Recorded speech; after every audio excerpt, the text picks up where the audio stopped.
I swear, if Jody refuses to go out with me because I look like a zombie, I'll come back here and eat your brains! Don't bother. Kyle doesn't have any.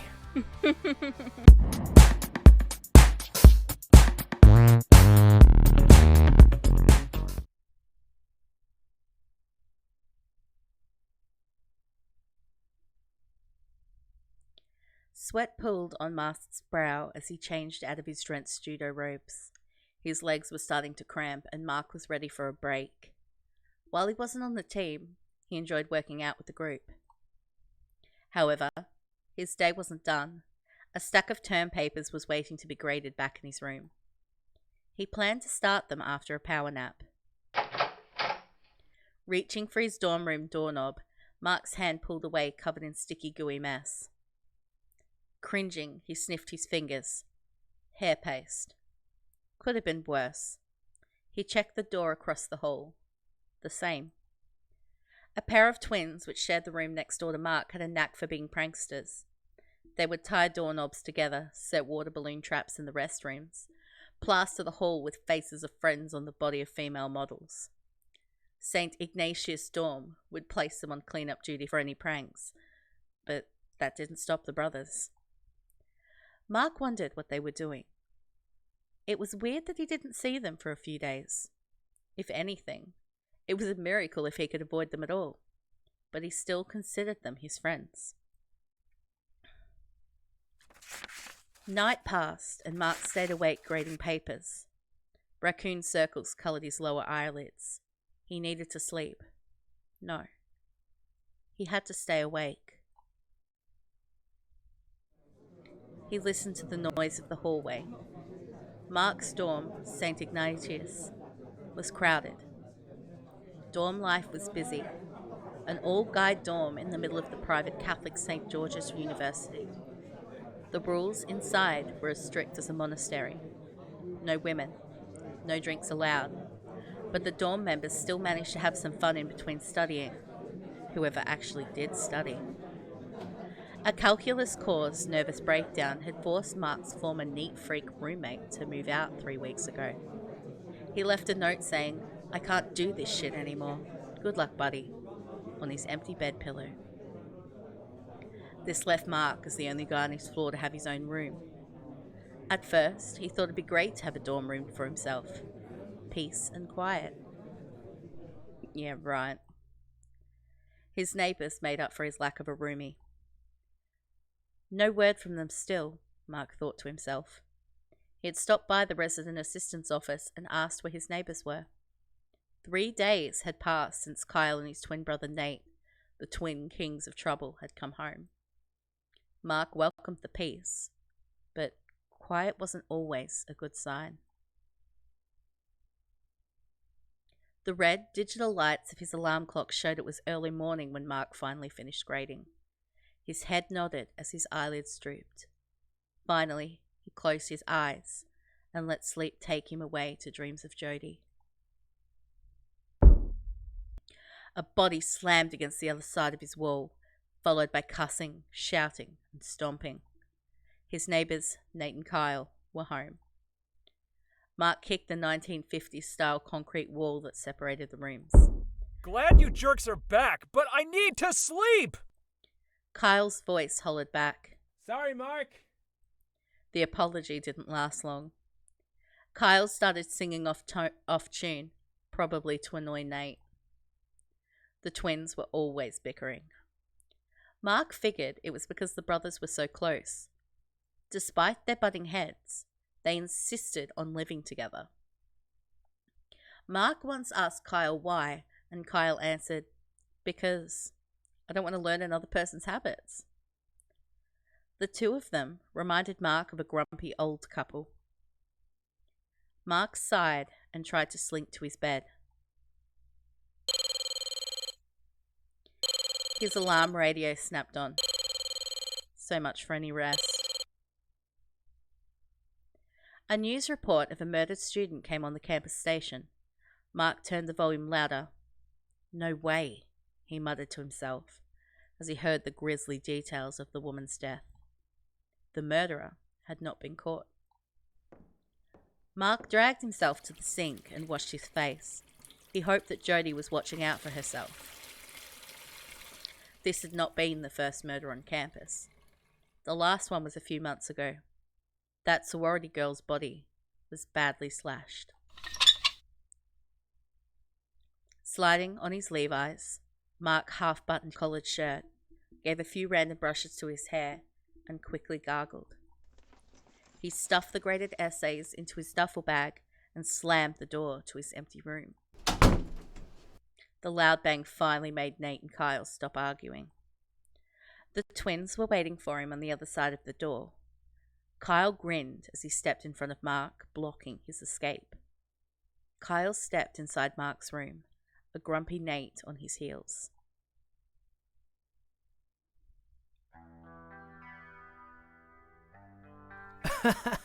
You mad, Mark? He stared at Mark's pale face etched with deep, dark circles. What do you think? You're still doing this stuff before morning. Remember Monday when you stole all the toilet paper from the restrooms? We had none all week because you also TP'd the head RA's office. But you weren't here this week, so I guess you didn't know that. Or what about last month? That stink bomb in the air vent was pretty good. And extra smelly. It was awful. It was in my nostrils and my clothes. No wonder Jody stayed away. Where have you been? It's been 3 days since you both called anyone. We were worried. Never mind. I haven't slept. I swear, if Jody refuses to go out with me because I look like a zombie, I'll come back here and eat your brains! Don't bother. Kyle doesn't have any. Nate chuckled, and Kyle gave him a quick punch in the arm. Nate shuffled. There were red punctures on his wrist. What happened there? Nate slid his tennis cuff down and hid the marks on his wrist. He eyed Mark to make sure he didn't notice his move. Just a scratch. It looks bad. Maybe you should have it checked out. The RA said you've been asking where we were. Are you worried about us? Don't be. We're just having some fun. So what were you up to? Nate and I thought you were too busy with graduation. You're working for that hard ass, right? Yeah, I still work for Professor Mickelson. I admire him. Did you hear about the murder last night? Kyle and Nate gave each other a nervous glance. No. What did you hear?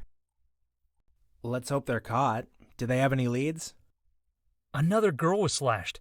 Police are wondering if we have a serial killer. Nate shivered. Let's get out of here. We all need a change. I know. Let's go on a road trip during spring break. Get away from cranky professors and all this death talk. Sounds like a plan. I'll be off then. Yeah, I have nothing better to do with my life anyway. That was Nate's version of an enthusiastic yes.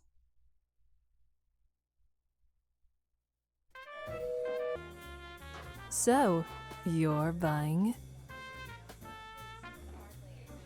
Dive's pub was dingy. Its tables wobbled whenever the customers leaned on them. Raising their voices, the people spoke loud to be heard over rock blaring from bulky retro speakers. The place made the best hamburgers in town, and the challenge for their juicy beef burgers was the long wait in their customer line.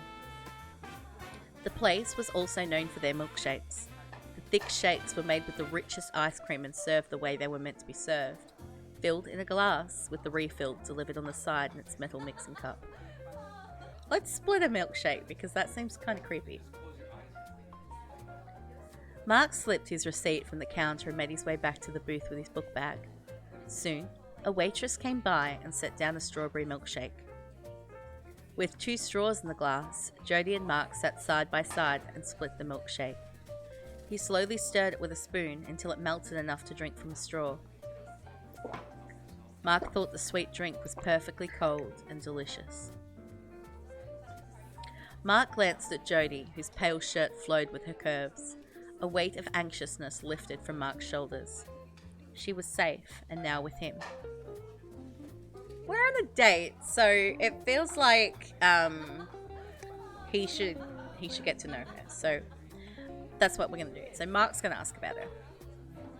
Jodie's face lit up as she shared about her art classes. She was advancing in class. Mark noticed pale blue stains around her fingered cuticles. When he asked about if they were from her latest project, she blushed from embarrassment. Oh, I didn't even notice them. Yep, I've been working with oils and right now we're painting still life. I've come a long way since we were in art composition 1. Are you still doing any artwork? Mark answered that no, he didn't think he could draw well. He still admired art, even if he didn't have any skill. A naughty thought popped into his head. He wouldn't mind her painting him. So, how are you holding up? She shivered. I'm not sure. I didn't know her, but it all happened so close to us. It could have happened to anyone. Reaching out, Mark held Jodie's hand. Jodie took a deep breath. No, I won't be scared. No, you shouldn't be. He'd hit the shit out of anyone who'd laid a hand on her, but he kept his thoughts to himself. Is that why you wanted to meet sooner? Because you're worried about me? She graced him with the most beautiful smile. Mark's heart jumped. Yes, but I also can't make this Friday. Professor Mickelson set up an interview with the Society of the Arts. What does this art thing have to do with you? You gave up sketching. Mark suddenly wished he was naturally more artistic. He stared at her long blonde hair, the curve of her face, and pushed away a distracting thought of what it would be like to have Jodie as his model. He cleared his throat. The Society considers language and art. They've been looking for a translator for art deals. If they like me, I get a job with them. Or at least I'm hoping that happens when I meet them Friday. Ugh, now you reminded me. I've been so focused on finishing up our semester, I haven't made a resume yet. I need to start looking for a job too. You'll do great, Mark. I hope you get it. Mark placed his hand on her wrist. He had been waiting for this moment, a chance to be closer to her. He wasn't going to let her go with only a light peck. He took a deep breath, leaned across the table, and gently kissed her lips. Their waitress walked behind the bar and lightly cleared her throat. "Here's your lunch." She set the plates before them, and Jodie glanced at Mark and blushed. Mark muttered thanks. After she left out of earshot, Mark and Jodie began talking about plans for spring break. I'm going home to Utah. Mark thought of an empty, cold house waiting for his return. I'm not going home. It's because of her, isn't it? Her sympathetic glance passed over him. Despite the anger he usually felt when others gave him that look, Mark was touched she remembered. She was compassionate, creative, and strong. He always remembered that about her ever since he met her in his first art class, drawing 1305. She was working on a brightly coloured modern work. When he peeked over her shoulder to see what she coloured with pastels, she turned to face him and didn't even bother to rub away her blue chalk smudged cheeks as she gave him the brightest smile he'd ever seen. That was the first day his crush started. Now, he was finally dating his friend. Mark, it isn't your fault. What happened to your mother? A hollow feeling swept over Mark.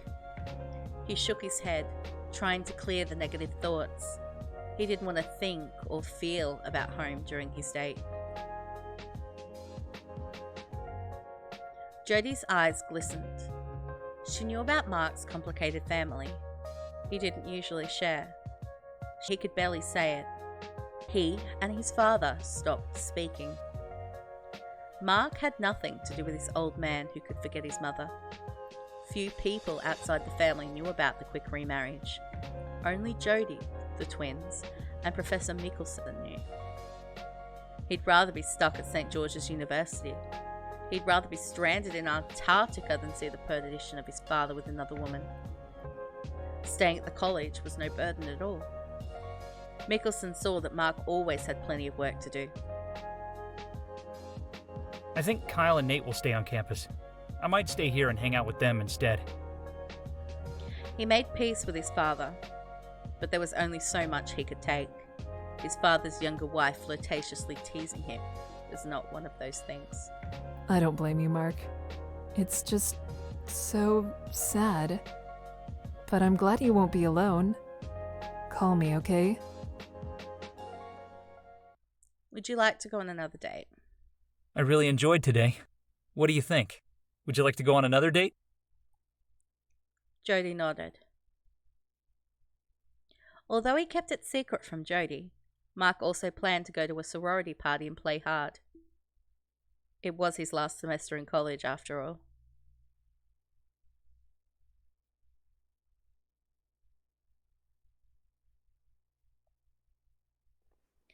Exiting Dive's pub, Mark walked Jody home, passing by the various thrift stores, grungy shops, and odd curiosities which filled the eclectic line of businesses near the campus. Odd, mixed smells from the city wafted from the alleyways. Mark's nose scrunched. He hated passing by this area. No one ever cleaned the streets.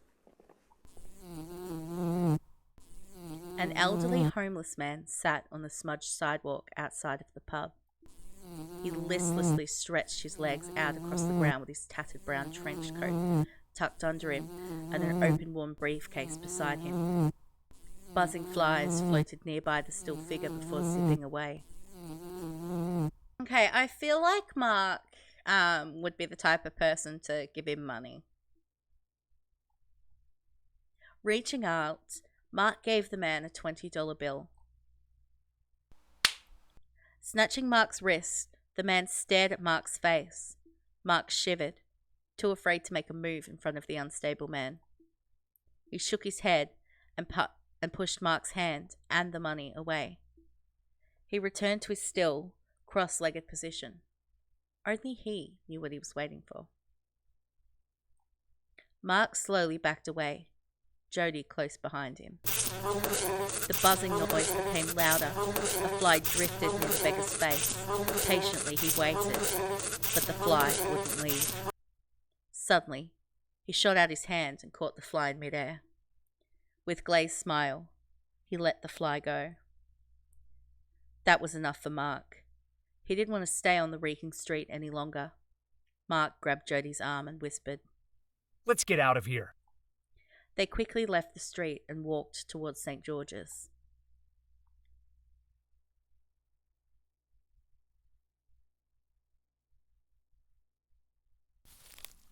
The weight of his papers in his satchel reminded him that he should stop by the professor's office before he went back to his own dorm.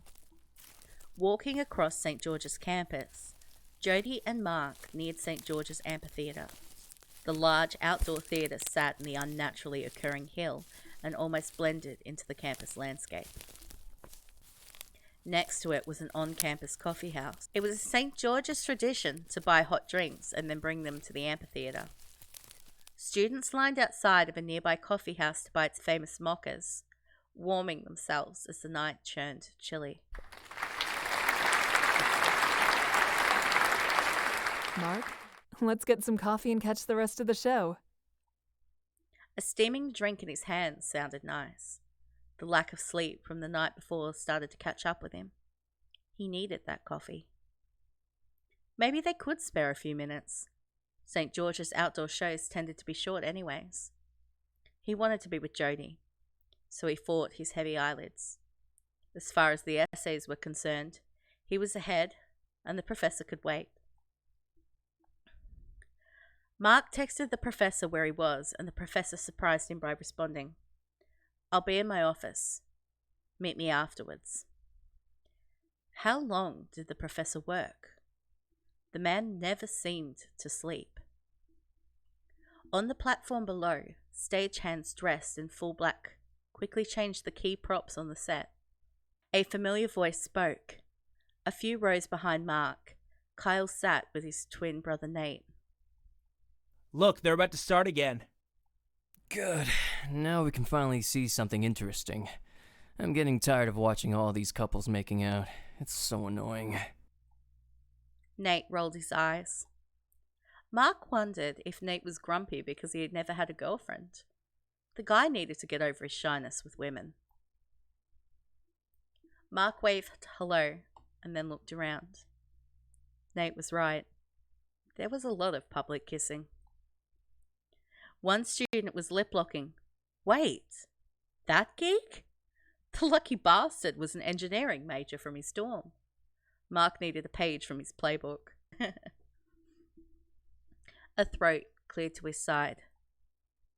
Whoops. Jody snagged Mark's attention away from the couple by grabbing his hand. He smiled at her and Jody returned the grin.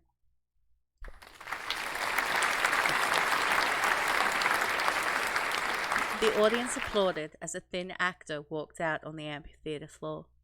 Raising his arms, then slowly lowering them, he quieted the audience before addressing them in a commanding voice. Thank you all for coming and welcome to our annual Classics Under the Stars. Let's introduce our actors. Our second performance tonight will be The Picture of Dorian Gray.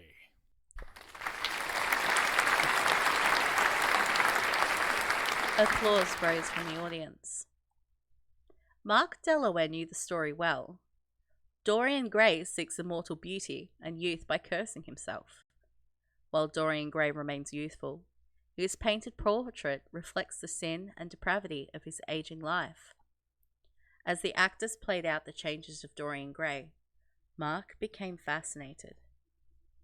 He imagined everything he could do if he lived a timeless life. What could he do with that gift of time? These thoughts floated across his mind.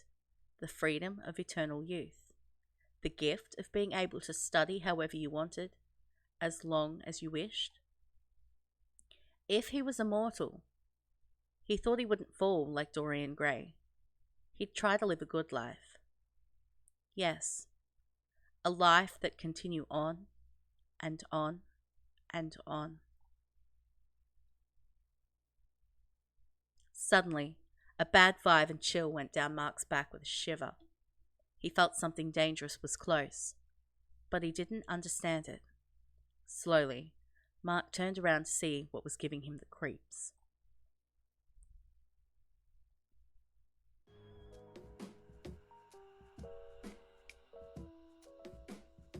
The twins invited a couple to sit next to them. They were followed by a pale man with bold green hair. Nate and Kyle acted as if they'd known these people, but his neighbours had never mentioned these friends before. Mark didn't like the look of the couple. Something about them wasn't right. It wasn't how they were dressed, but rather how they acted. Their dark-eyed, plain stares sharply graced the crowd as they measured others. The guy looked about 20. He wore thick eyeliner, a skull necklace around his neck, and was dressed in full black. His style stood out compared to all the hipsters and the few students who couldn't care that they wore sweatpants all day. He draped his arm around a thin, pale, beautiful woman wearing a gothic Lolita-style frilly dress. As he rocked her, he whispered in her ear. Her eyes twinkled and she smiled with closed lips at whatever he said. Nate rolled his eyes. The one with the green hair caught Mark staring. His face broke into a not-so-friendly smile. Despite the fact Jody snuggled into him, Mark couldn't focus on the performance. The people behind him were creeping him out. They laughed at the parts that weren't funny. They started heavily kissing and touching each other when Dorian Gray sold his cell on stage. Ironically, the twins, who always have something to say about everyone, never said a word about their friends. Mark concluded he was judging them too harshly, probably overanalyzing. He gave Jody another squeeze, and she rewarded that with a sweet smile. Damien stilled. Walking past the amphitheater was a man in a tweed suit and a bow tie. As if he sensed being watched, Professor Mickelson turned and squinted eyes at Damien. A frown crossed his face as he walked away. Damien whispered, Shit, why is that killer here? Can't you look? Do you think he's onto us? Kyle, do you know that person? Yeah, he's Mark's faculty mentor. He's your neighbor, right? The one who's been asking too many questions? He's a cutie. Can we keep him? Are you trying to make me jealous? Because it's working. I need to find out what he knows. We can't reach him now. Sounds like fun. I'm in. What are you saying? You're not going to hurt him, are you? You couldn't control yourself a few days ago. If my brother's blood and mine aren't enough, find someone else. You have to stop killing runaways. Kyle glared at Shock. Don't worry, we won't kill your friend. But why is Mitchelson mentoring him? Find a way to bring... Mark, was it? To us. Work with your brother if you have to. At the end of the play, Dorian Gray earned justice for his actions. The immortality the character longed for was ruined by his guilt. Mark grimaced at the character's fate. After a standing ovation, the students filed out as they scattered to their next destination. Nate and Kyle offered to walk with Mark and Jody, so the group headed to their dorms. Nate, who loves anything dark and broody, broke out his usual silence, raving about the actors. Mark waved goodbye to his friends and gave Jody one last kiss. What? You're not coming back to the dorm. Are you going to judo practice? Nah, Professor Mickelson's asked me to see him. Mark, watch out for yourself. That professor's more than he seems. All professors are eccentric bookworms? All professors are eccentric bookworms. Dumb things on street. So many dumb things on street.